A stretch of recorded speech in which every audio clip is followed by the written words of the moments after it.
I went to WSU and I majored in animal science, and I just decided to come back home, and because I decided to come back home, we're gonna expand so that they can bring me into the operations and we can still make a living.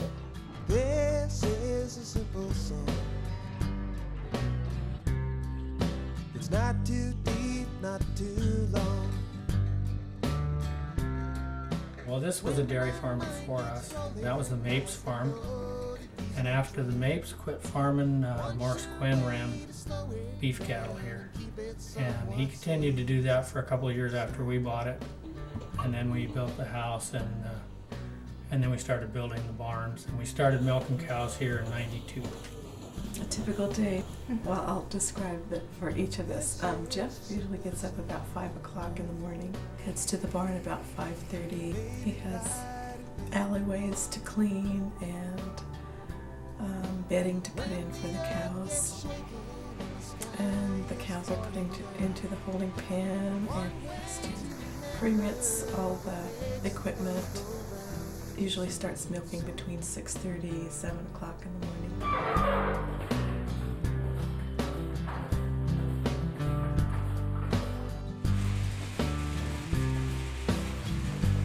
This morning, the first thing I heard was a song while lying in my bed. It was slow and simple and playing on. And probably by 9 o'clock he's finished milking, but also has to wash down the holding pen. And if the manure system is working correctly, he can come in for breakfast, but usually that doesn't happen. I usually feed the hay. Oh yeah, feeding. The heifers and the dry cows. Well, we pasture the cows for 6-7 months out of the year, and we feed hay in the wintertime. Cows are locked inside because the ground is too wet for them to be out in the winter.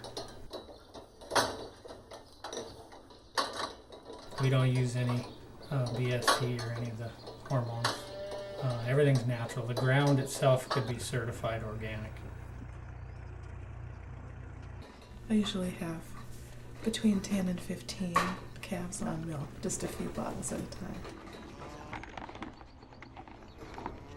And Sarah, she just fills in wherever she's needed. She can do anything. She can run the tractor, take care of the calves, milk the cows. Dehorn. Dehorn, well, we don't tattoo anymore, but Ear tag. ear tag. And we all take our part in keeping records. We name the babies, they're all registered. That's the fun part, naming the babies. Mm-hmm. We sell our milk to Dairy Gold Farms, and it's based in Seattle, Washington. And it's put into powder. And it goes into fast food or prepared food, and powdered milk that's shipped overseas into export. Actually, at the beginning of this year, the beginning of 2005, we did still have 5 dairy farms. Now we have 3. 2 dairy farms have gone out of business. And there's various reasons for this, but the major ones are that all those dairies sell their milk as a bulk generic commodity through a cooperative, Dairy Gold, that they belong to, and it's really the only market, and they are pure price takers.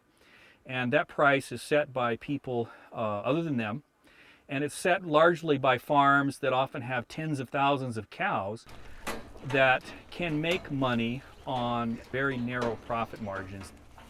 In the last few years, Jeff and Debbie have seen the writing on the wall that on a small dairy in a place like Clallam County, where our costs of production are high, our distance from the Creamery in Chehalis is, 150 miles. Trucking a fluid, commodity 150 miles to the Creamery really doesn't make a lot of sense. 5 to 10 years from now, if we were to continue doing marketing through Dairy Gold, we would reach a point where we would have to milk so many cows that the farm wouldn't sustain it. So this farm would become another casualty. Debbie and I are first generation farmers, and we'd really like to see the farm continue.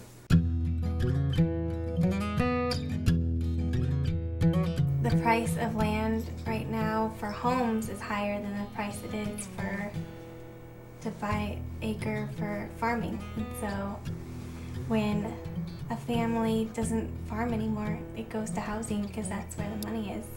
So One of these days, one of these days. that's what we call a farm casualty. They did extensive market research and sent out hundreds of questionnaires and talked to hundreds of people in various locations and places, and came up with the idea and the assurance that there was a demand out there for high quality certified raw milk that's not been pasteurized. Homogenization is just a process where the fat is broken down into small particles, and it takes the cream and disperses it evenly throughout the milk, and it won't form into cream again. Homogenization alters the product into something that's, Not natural. it's just not a natural product anymore. It's an altered product. And pasteurization is heating it and killing off the bacteria. Pasteurization kills all the good things, all the enzymes and all the good bacteria and the flora and the fauna and stuff that we need. It also kills pathogens, but if the milk is clean from healthy cows, there aren't any in there anyway.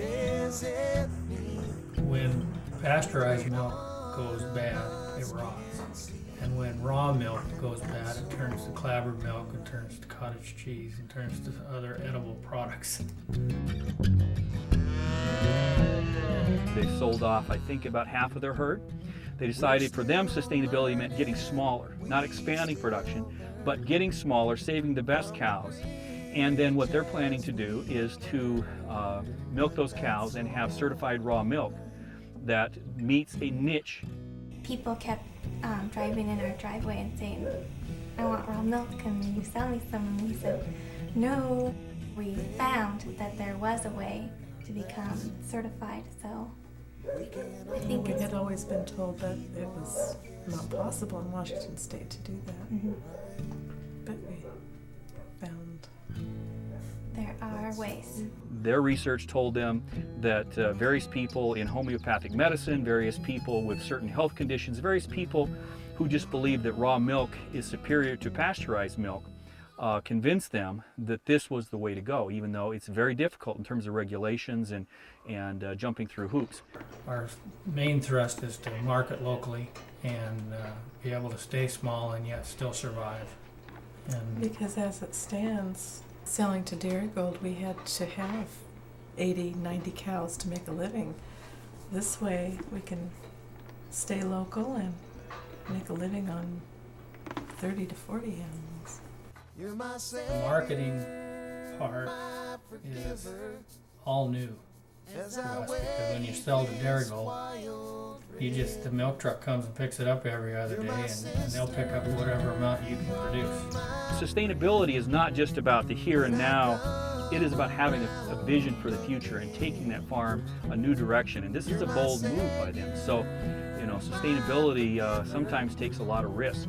So you have to be progressive, you have to find value added. Large-scale commodity type farming is just dying a slow death. I decided to come back home to Sequim because it is my home. Like, I just feel like I tell my mom and dad, when I come down the hill and I see all of the land, I'm like, oh, I'm home. So this is my home, and I love cows, and I love farmland and green, and I don't know, this is just where I want to live.